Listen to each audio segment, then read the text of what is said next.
अस्सलाम वालेकुम and very good morning. आज आपके सामने हार्वर्ड बिजनेस रिव्यू का एक आर्टिकल है, the hidden traps in decision making, ये लेकर हाजिर हुआ हूँ। आज का पार्ट 1 हम डिस्कस करेंगे और इंटरेस्टिंग बात यह है कि ये आपकी ज़िंदगियों को फ़ायदा देगा, हम सब की ज़िंदगियों को फ़ायदा देगा। हार्वर्ड यूनिवर्सिटी, हम सब जानते हैं हार्वर्ड यूनिवर्सिटी के मुतालिक, और हार्वर्ड एनकरेज करता है इस बात को कि एजुकेशनल पर्पस के लिए, लोगों की ज़िंदगियों को बेहतर करने के लिए, अगर उनकी किसी भी रिसोर्स को इस्तेमाल किया जाए पैसे नहीं कमाने के लिए, so there is no problem. So जब मैं इस आर्टिकल को पढ़ रहा था, the hidden traps in decision making, हम सबको पता है हिडन का मतलब होता है कोई चीज़ जो कि सामने ना हो, छुपी हुई हो। और ट्रैप्स कैसे कहते हैं? धोखा, जाल। यार मैं उसके ट्रैप में आ गया। डिसीजन मेकिंग क्या है? Decision making is very very important thing in our life, from birth till death.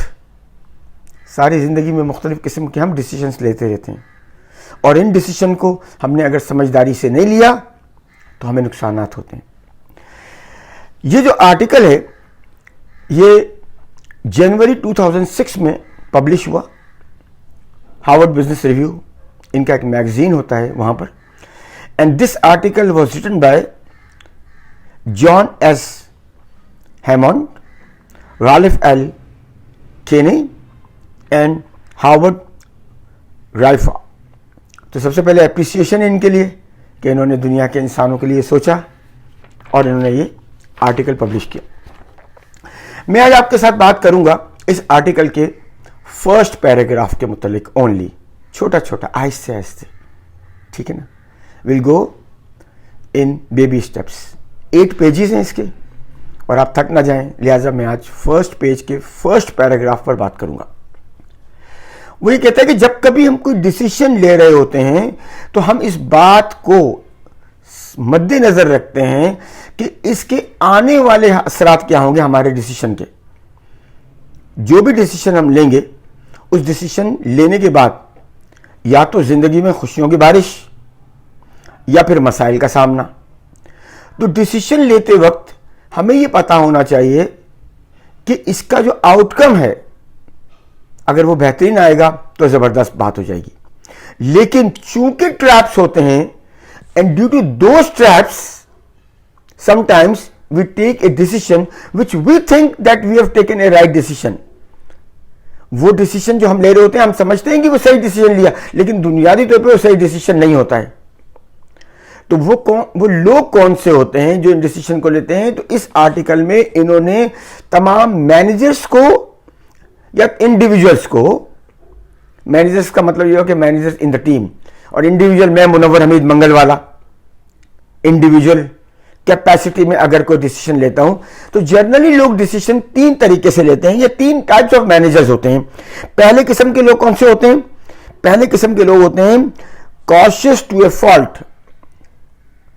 वो बड़े डरे हुए होते हैं जिंदगी के अंदर, यार यूं करेंगे तो यूं हो जाएगा, यूं करेंगे तो यूं हो जाएगा, यूं करेंगे तो यूं हो जाएगा। तो जिंदगी भर वो डिसीजन ले ही नहीं पाते, या अगर डिसीजन लेते हैं तो वो डिसीजन जो होते हैं बहुत कॉस्टली डिसीजन होते हैं। मुझे एक बात याद आ जाती है यहां पर कि इंसान की जिंदगी में एक बहुत बड़ा दिन ऐसा होता है, इंपॉर्टेंट दिन जिसको लोग कहते हैं, वो उसकी शादी का दिन होता है। और बहुत सारे लोग जो हैं जिंदगी भर शादी का डिसीजन ही नहीं ले पाते हैं कि यार मैं किससे शादी करूं, इससे करूं कि ना करूं, ना करूं कि करूं, और इस तरह उनकी पूरी जिंदगी जो है वो खत्म हो जाती है। इसका मतलब मैं ये नहीं कह रहा हूं कि जो शादीशुदा लोग हैं वो बहुत खुश हैं, या जो शादीशुदा लोग नहीं हैं वो नाखुश हैं। मुझे मेरी कराची ग्रामीण स्कूल में मेरी हेड होती हैं, अल्लाह ताला उनकी लंबी उम्र करे सेहत के साथ, मिसेस चिश्ती मुजाहिद। तो मिसेस चिश्ती मुजाहिद, ये चिश्ती मुजाहिद जो क्रिकेट के कमेंटेटर हुआ करते थे, ये उनकी वाइफ हैं। तो ये कहा करती थी कि जब कोई लोग आते थे, इनसे मिलते थे, तो वो अक्सर कहती थी यू आर हैप्पी और मैरिड। तो ये एक अलग कहानी हो गई कि who is happy and who is married, and who is happy and married, यानी कि उनका ये कहने का मतलब था कि यू आर हैप्पी और married. I hope so you understand. तो ये लोग क्या करते हैं, ये जो पहली किस्म है, ये बड़े ये डिसीजन, इनके डिसीजन कैसे होते हैं?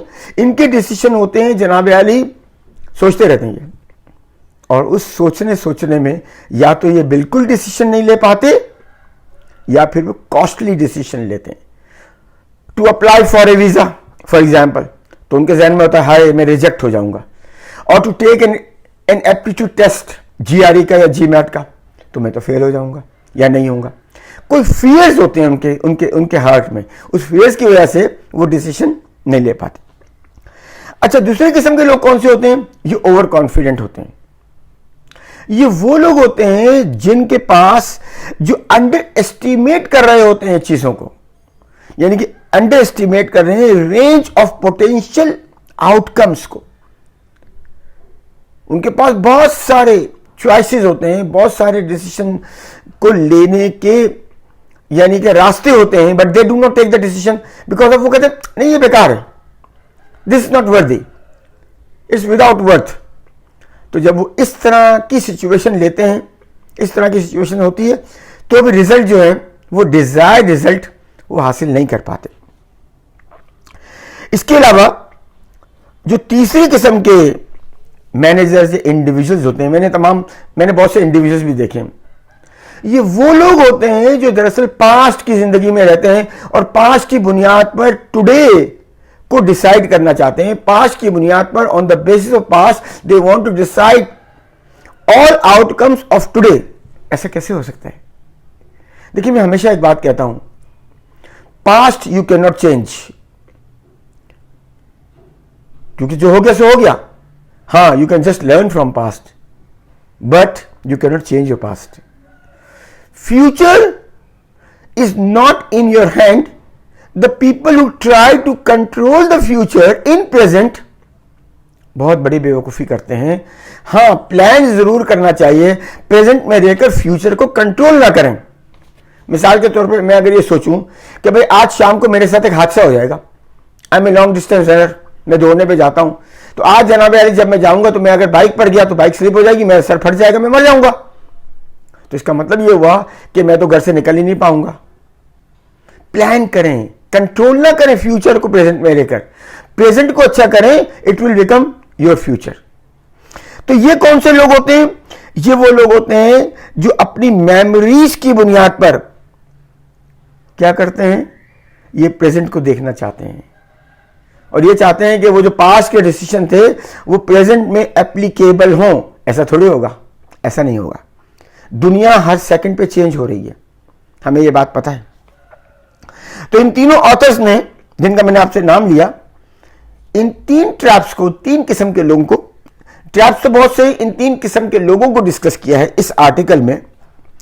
और उन्होंने ये बताया है कि तमाम लोगों को ये पता होना चाहिए कि हमारे जो मौजूदा हालात होते हैं, इस वक्त मेरे हालात हैं, उन हालात की बुनियाद पर मुझे अपने प्रेफरेंसेस तय कर लेने चाहिए।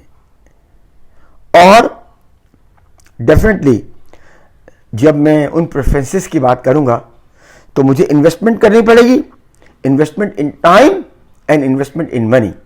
So when you do investment in time and money, तो आपका क्या रोल होता है? यू बिकम एन एंटरप्रेन्योर, आप एक एंटरप्रेन्योर बन जाते हैं। अच्छा, ऐसा नहीं है कि टेक्निक्स नहीं है इन किस्म के, ये तीन किस्म के मैंने लोगों की आपसे बात की, इन लोगों के माइंडसेट को इंप्रूव करने की टेक्निक्स नहीं है। नहीं, ऐसा नहीं है, टेक्निक्स हैं और उन टेक्निक्स को रास्ते हैं और उन टेक्निक्स को हम वन बाय वन डिस्कस करेंगे आने वाली वीडियोस के साथ। तो आज मैंने आपको पार्ट 1, तकरीबन ये 10 मिनट की वीडियो आपके सामने मौजूद है, आपने सुन लिया, ज़बरदस्त। आपको इसमें 3 बातों का पता चल गया कि ऐसे लोग जो कि ज़िंदगी भर डरते रहते हैं, नहीं करना है, नहीं करना है, नहीं करना है, और फिर वो डिसीजन लेते हैं, तो अगर वो डिसीजन लेते हैं तो बहुत कॉस्टली डिसीजन हो जाता है, जिसका आउटकम यानी कि पेन जो होता है वो गेन से, ये गेन है, ये पेन है, तो पेन ज़्यादा होता है, गेन कम होता है। दूसरे किस्म के लोग कौन से होते हैं? जो ओवर कॉन्फिडेंट होते हैं। और तीसरे किस्म के लोग कौन से होते हैं? जो कि पास्ट में रह रहे होते हैं। ओवर कॉन्फिडेंट लोग भी नुकसान पहुंचाते हैं अपने आप को और सराउंडिंग के, और दूसरे लोग भी जो इंप्रेशन में रहते हैं। Thank you very much. अस्सलाम वालेकुम।